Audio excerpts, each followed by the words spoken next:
यहाँ पे दुनिया के अंदर भी सम्मान है, सीमाएं सुरक्षित हैं, आतंकवाद, नक्सलवाद और उग्रवाद समाप्त की ओर है। बड़े बड़े इंफ्रास्ट्रक्चर के कार्य हो रहे हैं, highway, railway, metro, IIT, IIM, AIIMS, one district one medical college, हर घर नल की योजना और गरीब कल्याणकारी योजनाओं को 80 करोड़ लोग फ्री में राशन की सुविधा का लाभ प्राप्त कर रहे हैं। कांग्रेस के शासन में लोग भूखों मरते थे। 60 करोड़ लोगों को देश के अंदर आयुष्मान भारत का 5 लाख रुपए का स्वास्थ्य बीमा का कवर मिल गया है। 50 करोड़ गरीबों के लिए जनधन अकाउंट खुल गए हैं। 12 करोड़ गरीब किसानों को प्रधानमंत्री किसान सम्मान निधि की सौगात मिल रही है। बहनों और भाइयों, 12 करोड़ गरीबों के घर में शौचालय बन गए।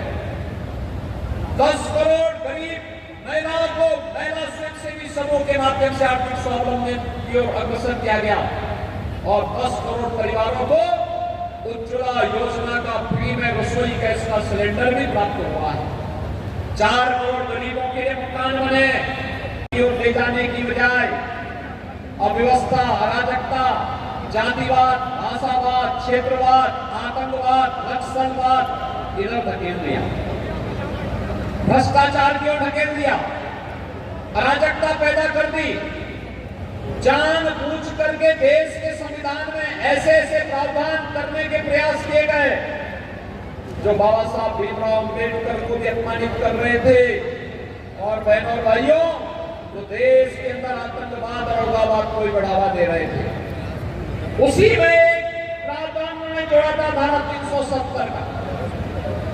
भारत के मूल संविधान में नहीं, 1952 में एक संशोधन के माध्यम से कश्मीर के लिए विशेष प्रावधान कर दिया गया और उसी के खिलाफ भारतीय जनसंघ के संस्थापक डॉक्टर श्यामा प्रसाद मुखर्जी को अपना आंदोलन चलाना पड़ा था। तब उन्होंने एक नारा दिया था, एक देश में 2 प्रधान, 2 विधान, 2 निशान नहीं चलेंगे, नहीं चलेंगे। काल मैं लखनऊ से छत्तीसगढ़ रायपुर के लिए प्रस्थान कर रहा था तो पत्रकार बंधु मुझसे पूछ रहे थे। उन्होंने कहा कि छत्तीसगढ़ में आप क्या बोलने वाले हैं और छत्तीसगढ़ के बारे में आपकी क्या धारणा है। तो बहनों और भाइयों, मैंने उनको एक लाइन में बताया। मैंने कहा कि छत्तीसगढ़िया सबसे बढ़िया।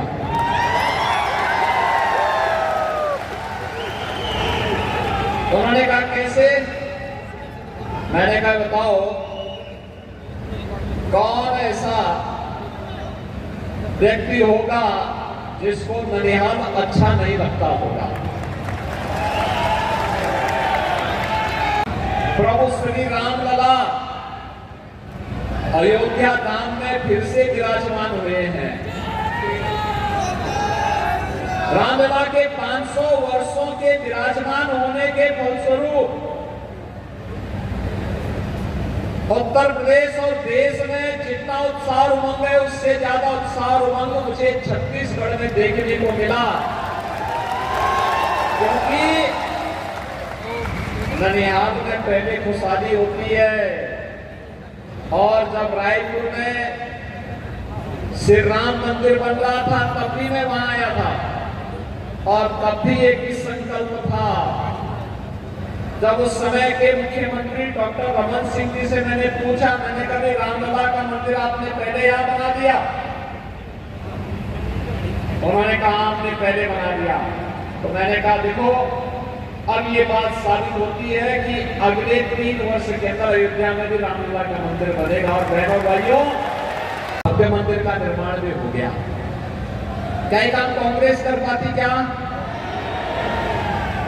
कांग्रेस ने तो राम के नाम को ही नकार दिया था, कहा राम हुए ही नहीं, कृष्ण हुए ही नहीं। बहनों भाइयों, इससे बड़ा अपमान भारत की सनातन आस्था का दूसरा हो ही नहीं सकता। जो कांग्रेस के लोग हमारी विरासत पर प्रश्न खड़ा कर रहे हैं, आखिर यही तो छत्तीसगढ़ है जो ननिहाल भी है और जहां के इस भीषण जंगलों में बह करके भगवान राम ने संकल्प लिया था कि ऋषि मुनियों की संस्कृति को बचाने के लिए, सनातन संस्कृति को बचाने के लिए निस्सरहीन करोमई बुझ उठाए प्रणकीन का संकल्प इसी धरा पर उन्होंने लेकर के इस धरती को राक्षसहीन करने के अभियान का शुभारंभ किया था। श्री गोखन साहू जी को अपना प्रत्याशी बना करके आपके बीच में आपके आशीर्वाद के लिए दिया। तीसरे चरण में यह चुनाव, अभी से चुनाव के दौरान ये तय इस बात को उम्मीद करना कि प्रत्याशी मुझे बोले या प्रत्याशी मेरे घर में आए, ये नाइंसाफी होगी। चुनाव के दौरान ये नहीं हो सकता। चुनाव के बाद आप खूब घुमाइए, खूब बुलाइए, लेकिन चुनाव के दौरान तो बहनों भाइयों आप सबको मोदी जी का प्रतिनिधि बनना पड़ेगा, स्वयं गोखन साहू बनना पड़ेगा। कमल चुनाव चिन्ह के फूल का छाप लेकर के घर घर जाना पड़ेगा और अधिक से अधिक मतदाताओं को मतदान केंद्र पर 7 मई को ले जाना पड़ेगा। तब तक गर्मी भी काफी बढ़ चुकी है, अभी से टेम्परेचर है, तब की हालत और खराब होगी। लेकिन गर्मी की परवाह किए बगैर आपको पूरी मजबूती के साथ कार्य करना है। अगर किसी आतंकी वारदात में पाकिस्तान का हाथ होगा और आतंकवादी पाकिस्तान के अंदर छुपे होंगे तो पाकिस्तान को लेने के देने पड़ जाएंगे।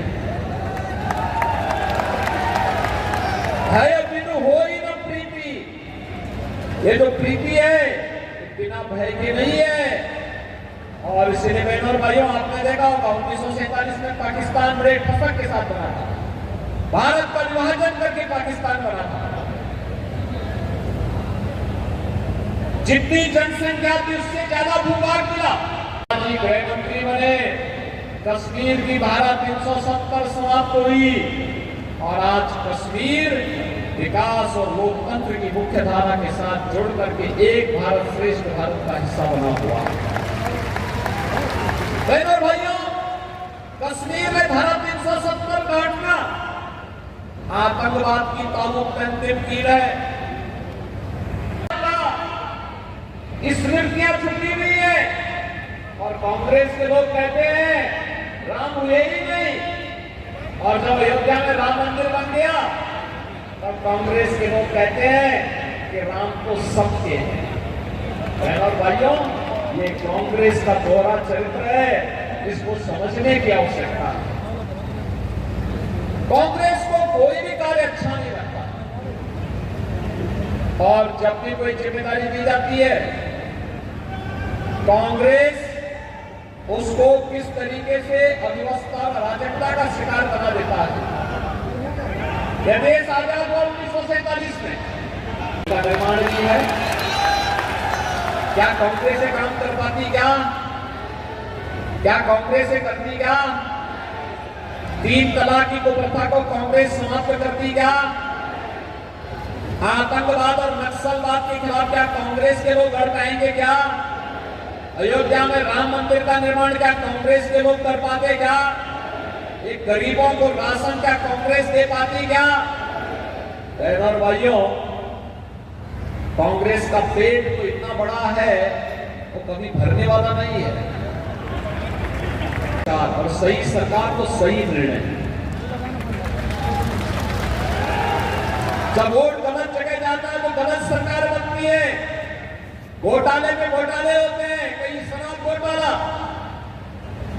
कहीं कोयला घोटाला, कहीं पीएससी घोटाला, और घोटाले में घोटाले कहीं गोबर का घोटाला भी हो जाता है। यानी घोटालों की एक श्रृंखला एक कांग्रेस की पहचान बन चुकी है। गरीबों को राशन नहीं देते थे, आतंकवादियों को बिरयानी खिलाते थे। आपने विधानसभा चुनाव में अच्छे विधायक चुन करके भेजे, आज सरकार यहाँ पे कार्य कर रही है, बहुत अच्छा काम कर रही है। दोनों सरकारें एक विचारधारा कर एक पार्टी की होती है तो विकास कई गुना आगे बढ़ता है। इसका उदाहरण आपके सामने उत्तर प्रदेश है। 2017 के पहले उत्तर प्रदेश में कोई जाना नहीं चाहता था, हर दूसरे तीसरे दिन दंगे होते थे, कर्फ्यू लगता था महीनों महीनों। लोगों को देश के अंदर 4 वर्ष से फ्री में राशन दे रहे हैं, अगले 5 वर्ष तक ये जारी रहेगा। आपने बदलते हुए भारत को देखा है और आप भी कह सकते हैं हमने भारत का दौर देखा है जो विकसित भारत की आधारशिला बन रहा है। उत्तर प्रदेश की माफिया और अपराधियों का राम नाम सत्य है भी हो गया शिवगोधन साहू भारतीय जनता पार्टी के प्रत्याशी बनकर के आपके बीच आए। सहमत हैं? सभी लोग सहमत हैं? इधर सब लोग सभी लोग सहमत हैं? तो फिर मेरे साथ बोलेंगे भारत माता की, भारत माता की, छत्तीसगढ़ महतारी की, छत्तीसगढ़ महतारी की, जय श्री राम। गरीबों के मकान रोक दे, नहीं तो यहाँ भी 18 लाख गरीबों को मकान मिल जाते। और अब विष्णुदेव साय के नेतृत्व की भारतीय जनता पार्टी की सरकार भारत सरकार को लिख के दे दी है कि हम अपना शेयर देंगे, हमारा पैसा दीजिए, हम भी यहाँ पे 18 लाख गरीबों को मकान देंगे। और चुनाव के तत्काल बाद 18 लाख गरीबों को मकान देने वाला